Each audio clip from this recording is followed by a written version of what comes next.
তুমি কি কখনো খেয়াল করেছো কোনো এক গাছের ডালে এক দুরন্ত ছোট প্রাণী লাফিয়ে লাফিয়ে দৌড়ে বেড়াচ্ছে? হ্যাঁ, আমি কথা বলছি কাঠবিড়ালির কথা। আজ আমরা জানব সেই চঞ্চল, দুরন্ত আর বুদ্ধিমান প্রাণী কাঠবিড়ালির জীবন গল্প। বন্ধুরা, ভিডিওটি একবারে শেষ পর্যন্ত দেখো, কারণ কাঠবিড়ালির জীবনের এমন কিছু অজানা তথ্য আছে যা শুনলে তুমি অবাক হয়ে যাবে। আর হ্যাঁ, যদি তুমি প্রাণীদের ভালোবাসো তাহলে অবশ্যই চ্যানেলটা সাবস্ক্রাইব করে পাশে থাকা ঘন্টাটা বাজিয়ে দিও। কাঠবিড়ালির পরিচয়।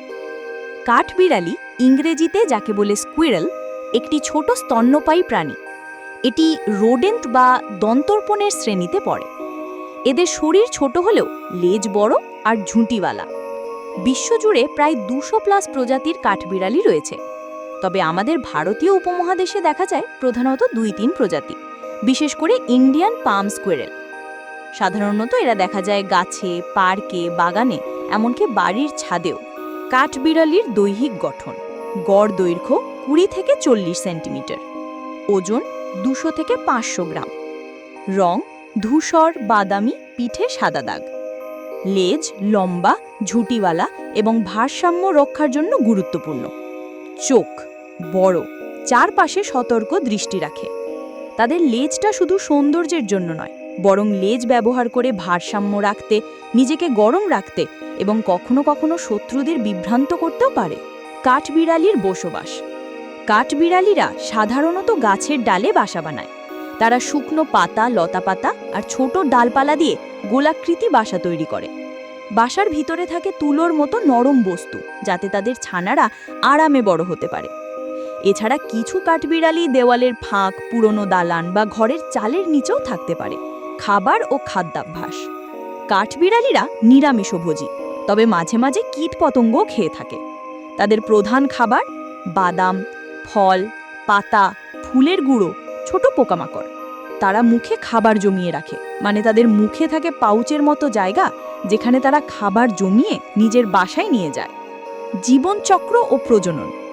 সাধারণ কাঠবিড়ালির গড় আয়ু প্রায় 6 থেকে 8 বছর, তবে বনে বসবাসকারী কাঠবিড়ালিরা অনেক আগেই মারা যায়, শিকারীরা, মানুষ বা গাড়ির ধাক্কায়। একটি কাঠবিড়ালি বছরে 2 বার প্রজনন করতে পারে। প্রতি লিটারে 2 থেকে 5টি বাচ্চা হয়। মা কাঠবিড়ালি ছানাদের একাই বড় করে। কাঠবিড়ালির আশ্চর্য ক্ষমতা: 1. দৌড়ঝাঁপ। এক গাছ থেকে আরেক গাছে 3 থেকে 5 মিটার পর্যন্ত লাফ দিতে পারে। 2. মেমোরি পাওয়ার। তারা যেখানে খাবার লুকিয়ে রাখে ঠিক মনে রাখে সেটা কোথায়। 3. নিজের লেজকে ছেড়ে পালানো। শত্রুর হাত থেকে বাঁচতে অনেকে নিজের লেজ কাটতেও দ্বিধা করে না। 4. Day time active. অধিকাংশ কাঠবিড়ালি দিনের বেলায় সক্রিয় থাকে। 5. অডিও সংকেত। বিপদের সময় চেঁচিয়ে সতর্ক করে দেয় অন্যদের। শত্রু ও বিপদ।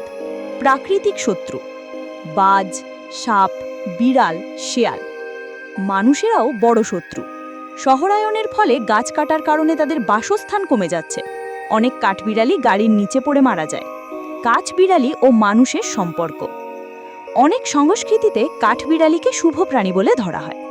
কিছু গল্পে আছে রামায়ণের লঙ্কা বয়ে নেওয়ার সময় সেতু বানাতে কাঠবিড়ালির ছোট্ট সাহায্য ছিল। আজও বাচ্চাদের পছন্দের প্রাণী কাঠবিড়ালি। তাদের চঞ্চলতা, মিষ্টি ভাব, ছোট্ট শরীর সবই একসাথে একটা ভালোবাসার সৃষ্টি করে। তো বন্ধুরা, এই ছিল কাঠবিড়ালির রহস্যময় ও মজার জীবন গল্প। কি শেখা গেল আজ? ছোট হলেও কাঠবিড়ালি কিন্তু খুব বুদ্ধিমান আর পরিশ্রমী। আমাদের চারপাশে থাকা এই ছোট প্রাণীগুলোকে ভালোবাসা, সুরক্ষা আর সম্মান দেওয়া আমাদের দায়িত্ব। ভিডিওটি ভালো লাগলে অবশ্যই একটা লাইক দিয়ে দিও। কমেন্টে জানাও তুমি কি কখনো কাঠবিড়ালির সঙ্গে খেলার চেষ্টা করেছো? আর এমনই আরও গল্প পেতে অবশ্যই আমাদের চ্যানেল প্রাণী কথাকে সাবস্ক্রাইব করে পাশে থাকা ঘন্টা চিহ্নটা চাপিয়ে দিও। ধন্যবাদ। আবার দেখা হবে নতুন কোনো প্রাণীর আশ্চর্য জীবন গল্প নিয়ে।